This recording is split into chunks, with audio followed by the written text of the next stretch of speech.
اما بعد اعوذ باللہ من الشیطان الرجیم بسم اللہ الرحمن الرحیم وما خلقت الجن والانس الا لیعبدون۔ حاضرین کرام، خواتین ملت، ہمارے مسلمان نوجوان ساتھیوں اور دوستوں اور بزرگوں،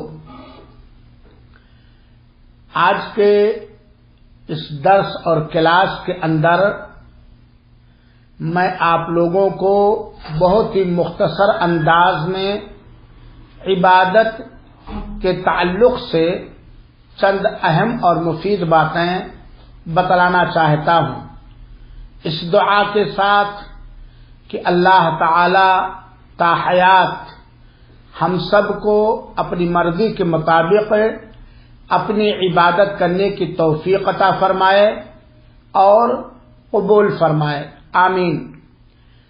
سب سے پہلے تو ہم یہ جاننے کی کوشش کریں کہ عبادت کہتے کسے ہیں۔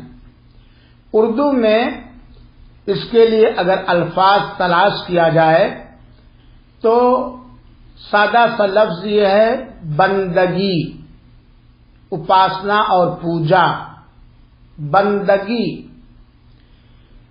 اور شریعت کی اصطلاح میں عبادت نام ایک جامع اور معنی نام ہے، ہر اس قول، فعل، عمل اور عقیدے کا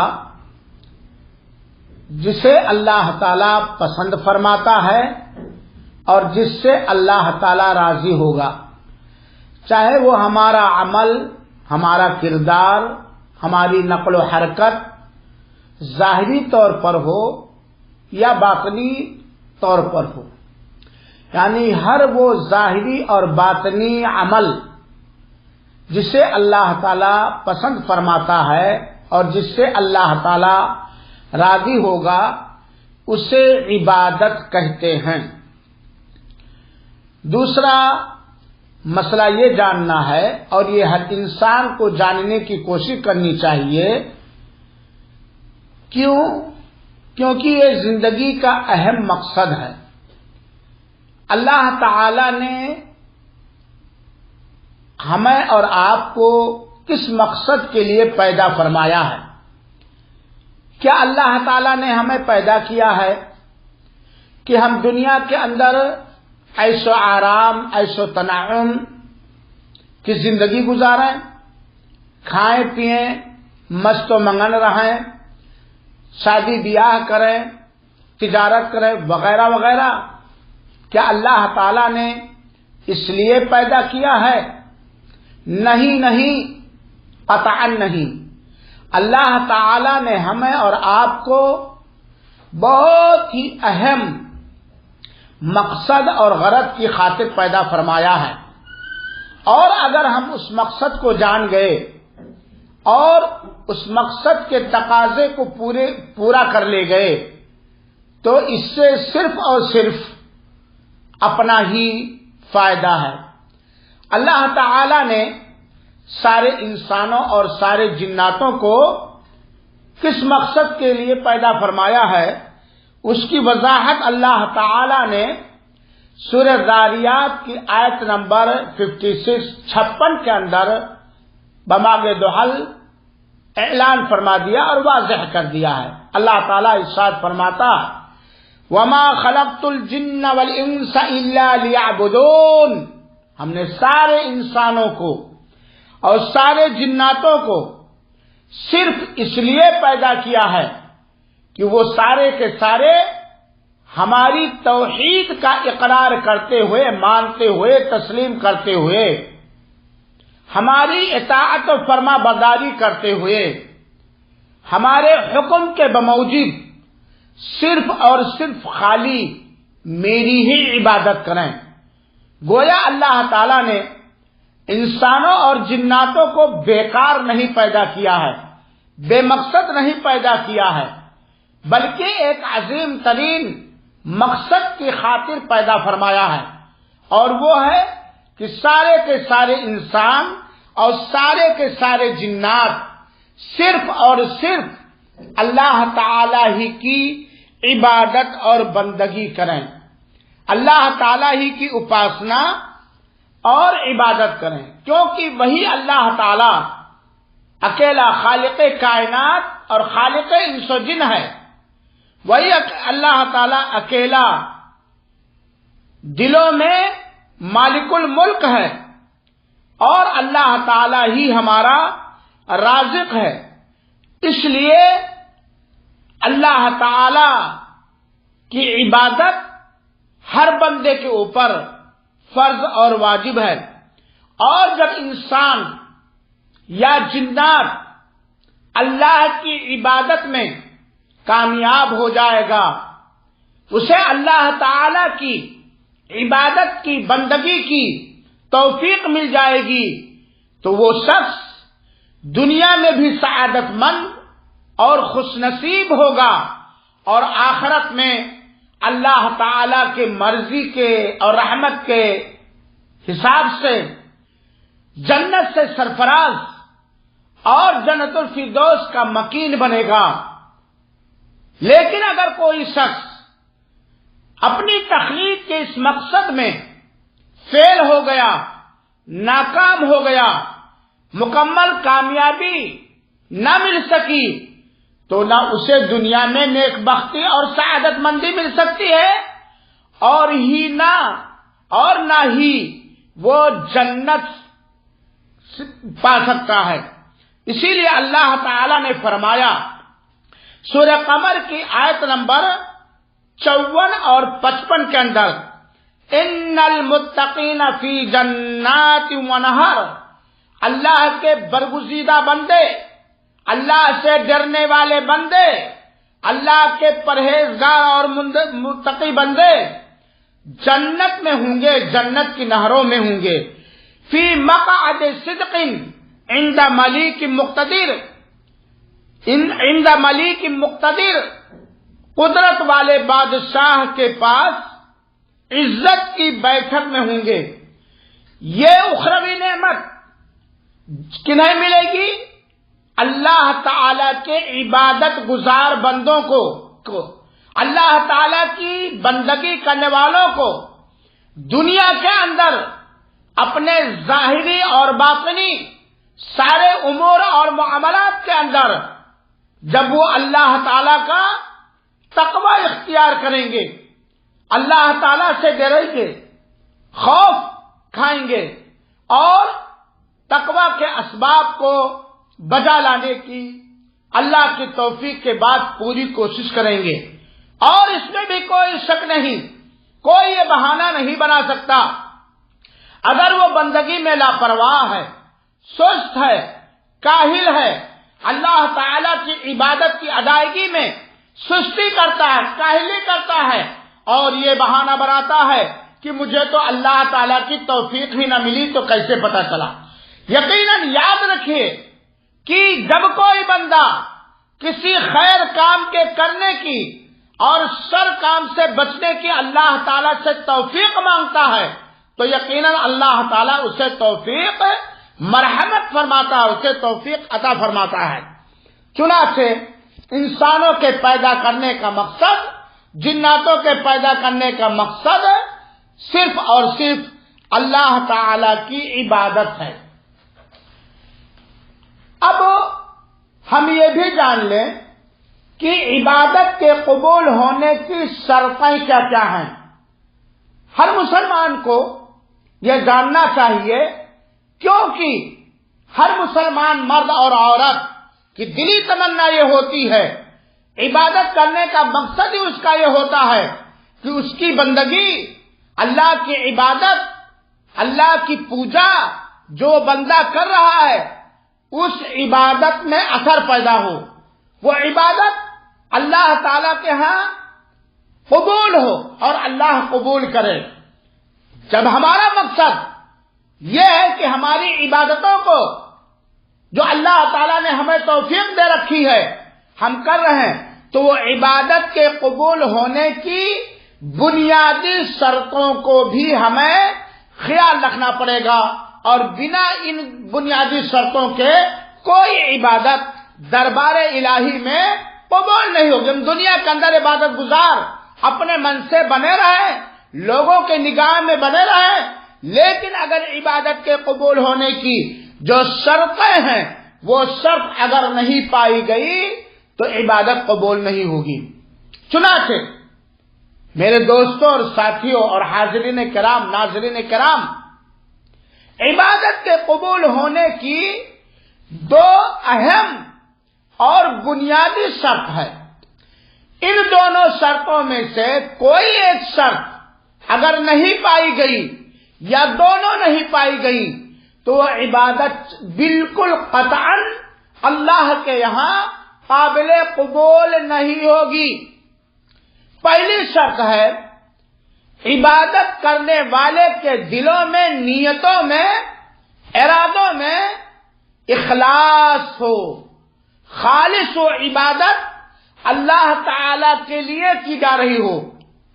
اس کے اندر ریاکاری اللہ محفوظ رکھے، دکھاوا اللہ محفوظ رکھے، شہرت طلبی اللہ محفوظ رکھے، دنیا کی کوئی غرض حاصل کرنا اللہ محفوظ رکھے. اگر یہ چیزیں پائی گئیں تو عبادت آسمان تک جائے گی نہیں، اللہ اسے نکار دے گا. اللہ تعالی ہم سب کو اخلاص عطا فرمائے. اخلاص جس کو آپ کہتے ہیں اوریجنل، خالص، جس میں کوئی اور ملاوٹ یا آمیزش قطعا نہ ہو. گویا ہم نماز پڑھ رہے ہیں، ہم روزہ رکھ رہے ہیں، ہم صدقہ کر رہے ہیں، ہم تقریر کر رہے ہیں، ہم تبلیغ کر رہے ہیں، ہم آپ لوگوں کو تعلیم دے رہے ہیں. اس کا مقصد آپ کو خوش کرنا نہ ہو، شہرت نہ ہو، ریاکاری نہ ہو، دکھاوا نہ ہو، دنیا کی کوئی غرض کہ آپ سے ہمیں ہدیہ اور تحفہ ملے گا، عزت ملے گی، سلام کریں گے وغیرہ. یہ مقصد خالص اللہ ہماری نیتوں میں اخلاص عطا فرمائے، ہمارے قول و فعل اور ارادوں میں اخلاص عطا فرمائے. خالص عمل اللہ تعالی کی رضا جوئی، اللہ تعالیٰ کی خوشنودی حاصل کرنے کے لیے ہو، اللہ کو خوش کرنے کے لیے ہو، اللہ کو راضی کرنے کے لیے ہو. اور جب بندہ اللہ تعالیٰ کو راضی کرنا، اللہ کے حکموں کے مطابق کرنے کی کوشش کرتا ہے تو اللہ اس سے راضی ہوتا ہے. اللہ تعالیٰ نے فرمایا وَمَا أُمِرُوا إِلَّا لِيَعْبُدُوا اللَّهَ مُخْلِصِينَ لَهُ الدِّينَ. سارے لوگوں کو، سورہ کافرون کیا ہے، سارے لوگوں کو اللہ تعالیٰ نے یہی حکم دیا ہے کہ اللہ تعالیٰ کے لیے دین کو خالص کرتے ہوئے اس کی عبادت کریں. دین کو خالص کرتے، اخلاص کے ساتھ. عبادت کے قبول ہونے کی دوسری شرط ہے متابعت رسول اکرم صلی اللہ علیہ وسلم. اللہ کے رسول اکرم صلی اللہ علیہ وسلم کی مکمل اطاعت، پیروی اور متابعت. اگر اس کے اندر کوئی خلل رہا تو وہ عبادت قبول نہیں ہوگی. اللہ تعالیٰ نے قرآن میں فرمایا ہے اطیعوا اللہ و اطیعوا الرسول، اللہ کی اطاعت کرو اور رسول کی اطاعت کرو. اور اللہ تعالیٰ نے فرمایا وما آتاکم الرسول فخذوه وما نهاکم عنہ فانتہوا. جو اللہ تمہیں دے وہ لے لو، اور جس سے اللہ تعالیٰ روکے، جو اللہ کے رسول تمہیں دے لے لو، اور جس سے وہ روکے اس سے رک جاؤ.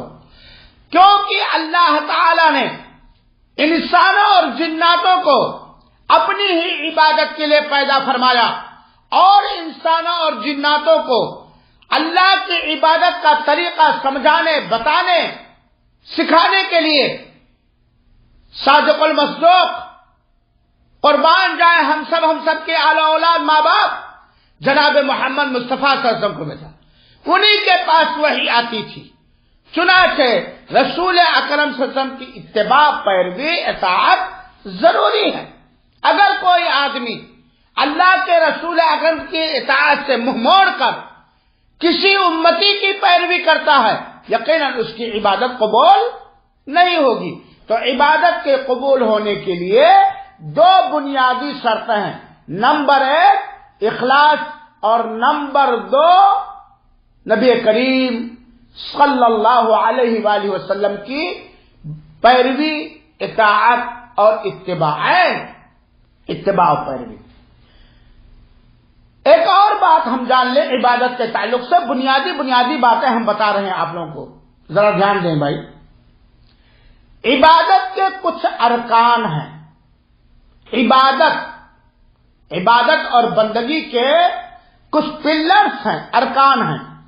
ان میں پہلا پلر، پہلا رکن اور پہلی بنیاد محبت ہے، یعنی اللہ تعالی سے ہر درجہ، غایت درجہ محبت کرتے ہوئے، اس عبادت سے دلی محبت کرتے ہوئے وہ عبادت کرنا۔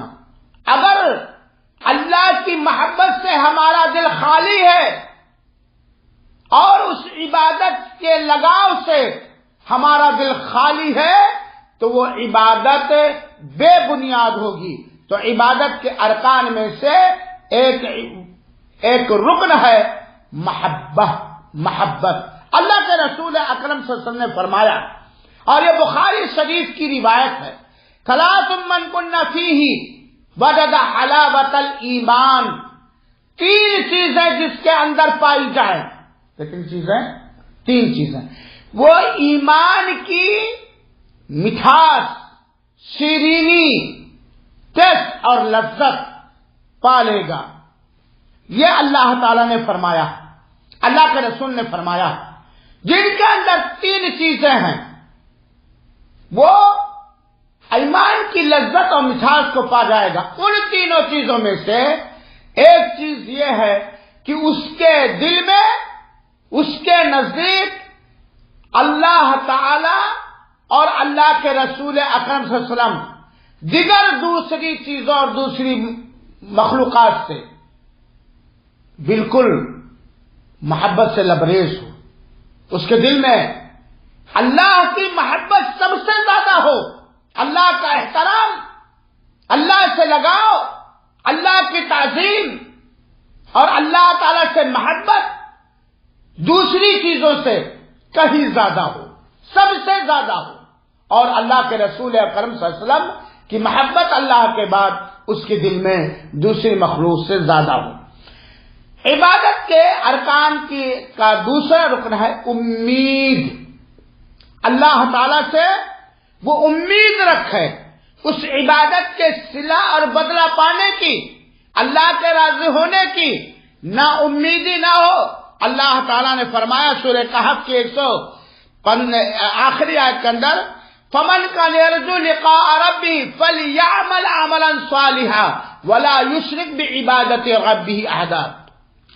جو اللہ تعالی سے ملاقات کی آرزو، تمنا اور امید رکھتا ہے تو وہ نیک عمل کرے اور اللہ کی عبادت میں کسی کو شریک و ساجھیدار نہ ہو۔ ہم عبادت کر رہے ہیں دل سے پوری امید کے ساتھ کہ اللہ تعالی راضی ہوگا، اللہ قبول کرے گا اور اللہ تعالی پسند فرمائے گا۔ تیسرا رکن عبادت کا ہے خوف۔ عبادت کرتے ہوئے عبادت کے ٹھکرا دیے جانے کا دل میں خشیت ہو، دل میں خوف ہو اور ڈر ہے۔ جب یہ کیفیت اس کے اندر ہوگی تو ظاہر سی بات ہے ان ساری چیزوں سے اپنے آپ کو اجتناب کرے گا، بچائے گا، جس سے اس کی عبادت اور آئندہ اور برباد ہو جائے۔ اللہ تعالیٰ نے فرمایا سورہ مومنون کی آیت نمبر 60 کے اندر، وَقُلُوبُهُمْ وَجِلَةٌ وَالَّذِينَ يُؤْتُونَ مَا آتَوْا وَقُلُوبُهُمْ وَجِلَةٌ۔ وہ لوگ جو اللہ کے دیے ہوئے مال میں سے خرچ کرتے ہیں، اس کے باوجود ان کے دل اللہ تعالی سے ڈرے رہتے ہیں، خوف زدہ رہتے ہیں، بالکل تھرائے ہوئے ہوتے ہیں، کیونکہ وہ جانتے ہیں کہ مجھے اللہ تعالی کی طرف پلٹ کر کے جانا ہے۔ تو عبادت کے 3 ارکان، محبت، امید اور خوف۔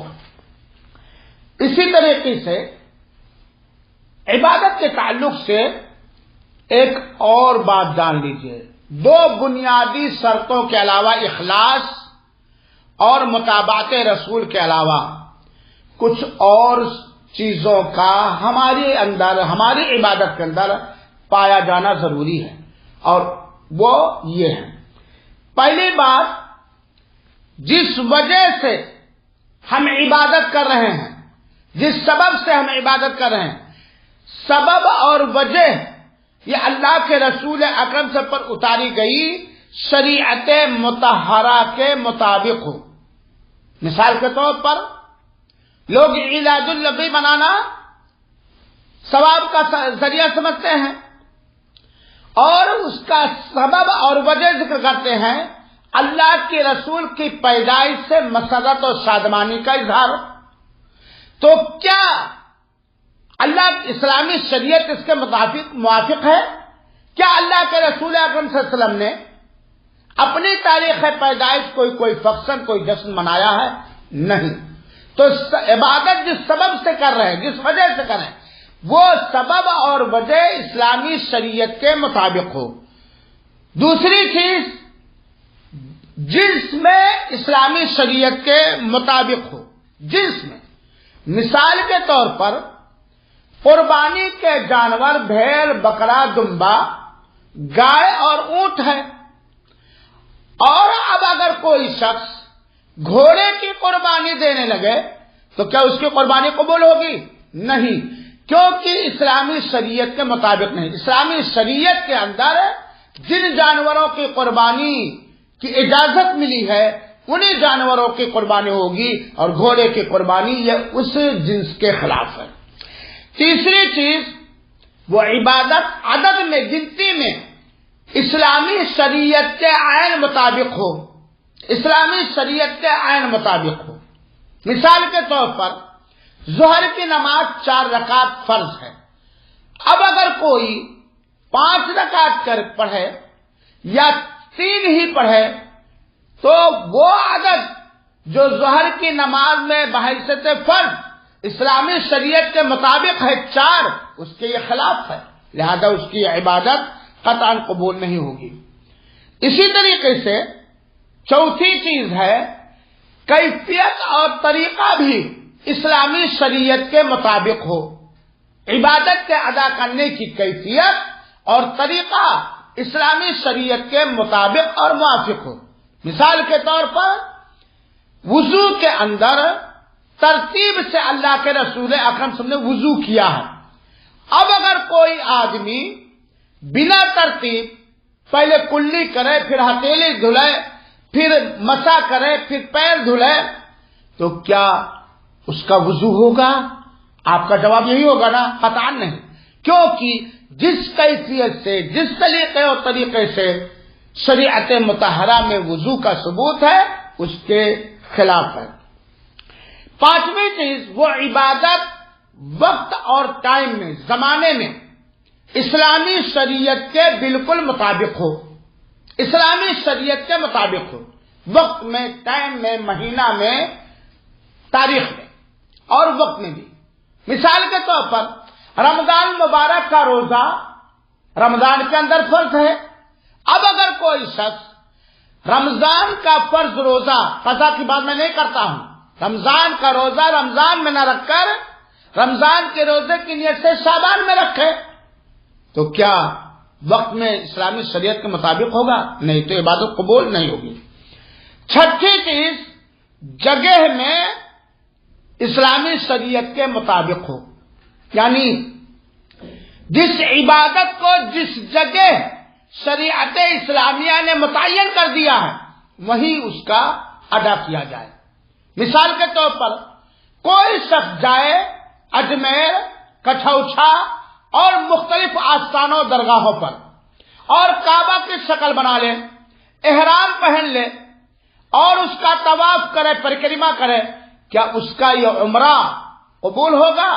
نہیں، کیونکہ طواف کرنے کے لیے، عمرہ کے ارکان ادا کرنے کے لیے ایک خاص جگہ ہے، وہاں سے ہٹ کر اگر کوئی کرے گا تو اس کا عمرہ قبول نہیں ہوگا۔ مثال کے طور پر عرفہ میں 9 ذی الحجہ کو حجاج کرام کو جانا ہے، اب اگر کوئی 8 ذی الحجہ کو عرفہ چلا جائے تو کیا اس کا عرفہ جانا ہو جائے گا؟ نہیں، کیونکہ جگہ اور مکان میں اسلامی شریعت کے موافق نہیں، خلاف ہے۔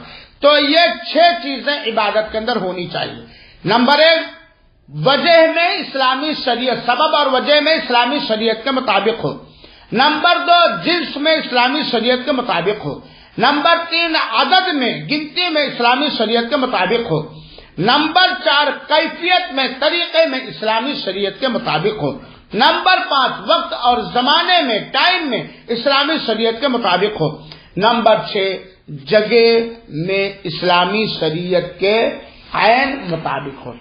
ان بنیادی باتوں کو جاننے کے بعد ایک اہم بات جان لیجئے کہ عبادت میں سب سے زیادہ کامل اور مکمل انبیاء ہیں، رسول ہیں، کیونکہ ان کو اللہ تعالی کی اکمل ترین معرفت حاصل تھی اور ان کے اندر دوسروں کے بنسبت اللہ تعالی کی حد درجہ تعظیم اور احترام تھا، اور اللہ تعالیٰ نے انہیں فضیلت بھی بخشی ہے، چنانچہ ان کو نبی اور رسول بنا کر کے بھیجا۔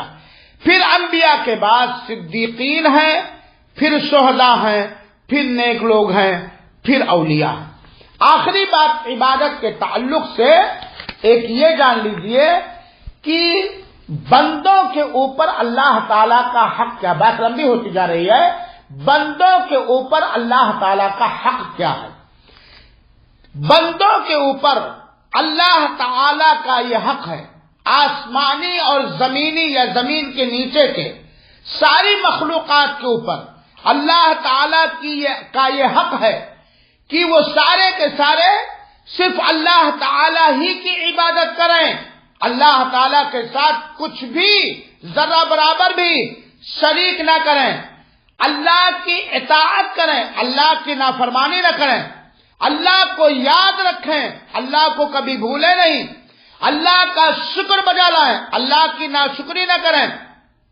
اور اللہ تعالی نے انسانوں کو عاجز پیدا کیا ہے، اللہ تعالی عاجز نہیں ہے۔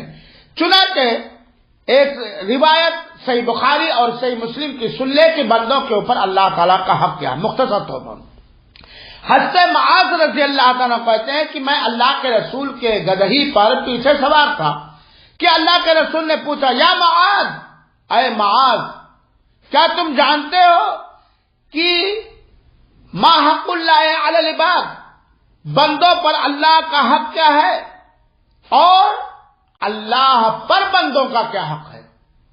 تو حضرت معاذ نے جواب دیا، اللہ و رسولہ عالم، اللہ اس کے رسول بہتر جانتے ہیں۔ اللہ کے رسول اکرم صلی اللہ علیہ وسلم نے تعلیم دیتے ہوئے بتلایا، فَإِنَّ حَقَّ اللَّهِ عَلَى الْعِبَادِ أَن يَعْبُدُوا اللَّهَ وَلَا يُشْرِكُوا بِهِ شَيْئًا، بندوں کے اوپر اللہ تعالی کا یہ حق ہے کہ بندے صرف اور صرف خالی اللہ ہی کی عبادت کریں اور اس کے ساتھ کسی کو شریک و ساجدار نہ کریں۔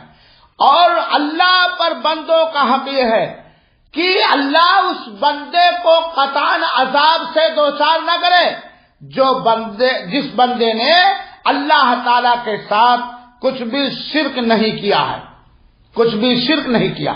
یہ بخاری شریف اور مسلم شریف کی روایت ہے۔ اللہ رب العالمین سے دعا ہے کہ رب کائنات اپنی رحمت و مہربانی سے، اپنے لطف و کرم سے، اپنی عنایت سے ہم سب کو اپنا مخلص عبادت گزار بندہ بنا لے، عبادتیں کرنے کی توفیق عطا فرما اور اسے قبول فرما اور اس کو ہمارے لیے ذریعہ نجات بنا۔ آمین۔ والسلام علیکم ورحمۃ اللہ وبرکاتہ، وجزاکم اللہ احسن الجزاء۔